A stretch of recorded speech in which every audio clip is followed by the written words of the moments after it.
അപ്പോൾ ഞാനൊരു ദിവസം ഈ കുട്ടീനോട് പറഞ്ഞു, മോനെ ദർസ് പോയിക്കൂടെ, മദ്രസയിൽ എത്ര പഠിച്ചു? ഞാൻ 5ാം ക്ലാസ് വരെ പഠിച്ചു, നമുക്കൊരു ദർസിൽ ചേർന്നൂടെ എന്നൊക്കെ ചോദിച്ചു നോക്കി. അതിനൊന്നും എതിരും പറഞ്ഞില്ല, അനുകൂലമില്ല. പിന്നീട് ദീർഘകാലം കഴിഞ്ഞതിന് ശേഷമാണ് സംഭവങ്ങളൊക്കെ. ഒരു ദിവസം ഞാൻ അവിടെ ചെന്ന് ഈ കുട്ടി അതാ 4 ഭാഗത്തുനിന്ന് ആൾ വന്ന് ഞങ്ങളോട് ഉയർന്നിരിക്കുകയാണ്. എന്താണ് ഇയാളിൽ ആർക്കും അറിയില്ല, എങ്ങനെ അത് പൊന്തിയെന്ന് അറിയില്ല. അവർ പറഞ്ഞ കഥകളൊക്കെ അന്ന് ആ വീട്ടിൻ്റെ ഉള്ളിൽ നിന്ന് എന്നോട് പറഞ്ഞു.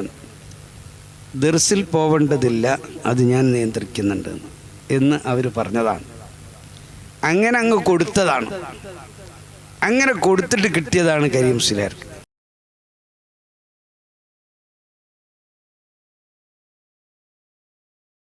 മഹാനായ സിയ മുസ്ലിയാർ അടുക്കൽ ഷീഖിന് പോയ സമയത്ത് അവിടുന്ന് പറഞ്ഞു, നീ 2 ആനുള്ള മുതലാളിയാണ്, നീ വല്ലാത്ത മുതലാളിയാണല്ലോ, 2 ആനുള്ള മുതലാളിയാണ് എന്ന് നമ്മളെ ഇരമംഗലം സിയ മുസ്ലിയാർ പറഞ്ഞു. ഞാൻ പോയി കണ്ടിട്ടുണ്ട് മഹാനവറുകൾ, വലിയ മഹാനായിരുന്നു. 2 സിയ മുസ്ലിയാരുണ്ട്, വലിയ സിയ മുസ്ലിയാർ, ചെറിയ സിയ മുസ്ലിയാർ. ഞാൻ ചെറിയ സിയ മുസ്ലിയാരാണ് കണ്ടത്, അവരെ മുമ്പ് വഫാത്തായി പോയിരുന്ന മറ്റേ ആൾ. അവർ 2 വലിയ മഹാന്മാരായിരുന്നു. അപ്പോൾ എന്താണ് ഇതിൻ്റെ വ്യാഖ്യാനം? 2 ആനുള്ള മുതലാളി എന്ന് പറഞ്ഞാൽ എത്രയും ഇവിടത്തേക്ക് വേണ്ടിയും കൊടുക്കാൻ അവിടത്തേക്ക് വേണ്ടിയും കൊടുക്കാനുള്ള കഴിവുണ്ട് എന്നാണെന്ന് ഒരാൾ വ്യാഖ്യാനം പറഞ്ഞു. വളരെ അത്ഭുതകരമാണ്. ഷെയ്ഖുന ഒരു സന്ദർഭത്തിൽ അജ്മീർ നിന്ന് വരികയാണ്. അങ്ങനെ അജ്മീറിൽ നിന്ന് ബോംബെയിലെത്തി. കയ്യിൽ കാശുകളൊന്നുമില്ല. അവിടുന്ന് പള്ളിയിൽ കയറി, അവിടെ നിസ്കാരം കഴിഞ്ഞ് അവിടെ ഇങ്ങനെ ഇരിക്കുന്നു. ഇങ്ങോട്ട് തിരിച്ചു പോകാൻ കാശൊന്നുമില്ല, ആരോടും ചോദിക്കാൻ ഇഷ്ടപ്പെടുന്നില്ല.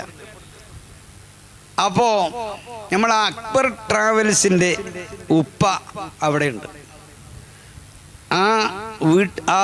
അവരുടെ റൂമിലുള്ള ഒരാൾ പള്ളിയിൽ വന്ന് ഈ ആളെ ഒരു നല്ലൊരു ആളെങ്ങനെ കണ്ട്, ആളെ കയ്യിലൊന്നും കാശില്ലാന്ന് തോന്നുന്നുണ്ട്, അതൊന്നും പറഞ്ഞിട്ടില്ല, അജ്മീറിൽ നിന്ന് വരിക എന്ന് പറഞ്ഞെന്ന്.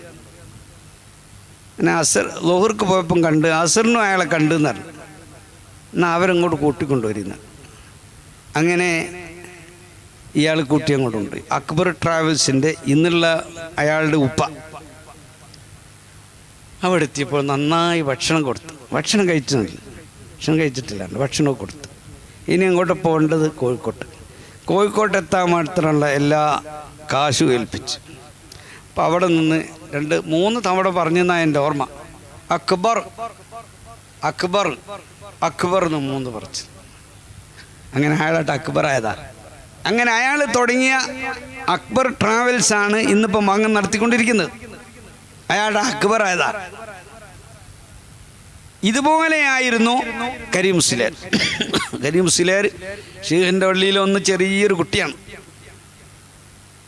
ഈ മോനേക്കാളും ചെറുതാണ്, ശരീരം കുറവാണ്, ഒന്നും ആരോടും അങ്ങനെ പറയുന്നില്ല. ഞാൻ ഇടയ്ക്കിടയ്ക്ക് വിളിച്ച് ചായ കൊടുത്ത ചിലപ്പം കുടിക്കും, വേണ്ടെന്ന് പറയും. ഷെയ്ഖിൻ്റെ പള്ളിയിൽ ഇങ്ങനെ കുറേ നേരം ഇരിക്കും. എന്നിട്ട് അവസാനം മൂപ്പൻ്റെ പുരയിൽ പോയി ഓറെ കണ്ട് തിരിച്ചു പോരും. ഇങ്ങനെയായിരുന്നു. അപ്പോൾ ഞാനൊരു ദിവസം ഈ കുട്ടീനോട് പറഞ്ഞു, മോനെ ദർസ് പോയിക്കൂടെ, മദ്രസയിൽ എത്ര പഠിച്ചു? ഞാൻ 5ാം ക്ലാസ് വരെ പഠിച്ചു, നമുക്കൊരു ദർസിൽ ചേർന്നൂടെ എന്നൊക്കെ ചോദിച്ചു നോക്കി.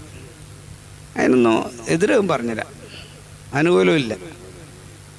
പിന്നീട് ദീർഘകാലം കഴിഞ്ഞതിന് ശേഷമാണ് സംഭവങ്ങളൊക്കെ. ഒരു ദിവസം ഞാൻ അവിടെ ചെന്ന് ഈ കുട്ടി അതാ 4 ഭാഗത്തുനിന്ന് ആൾ വന്ന് ഞങ്ങളോട് ഉയർന്നിരിക്കുകയാണ്.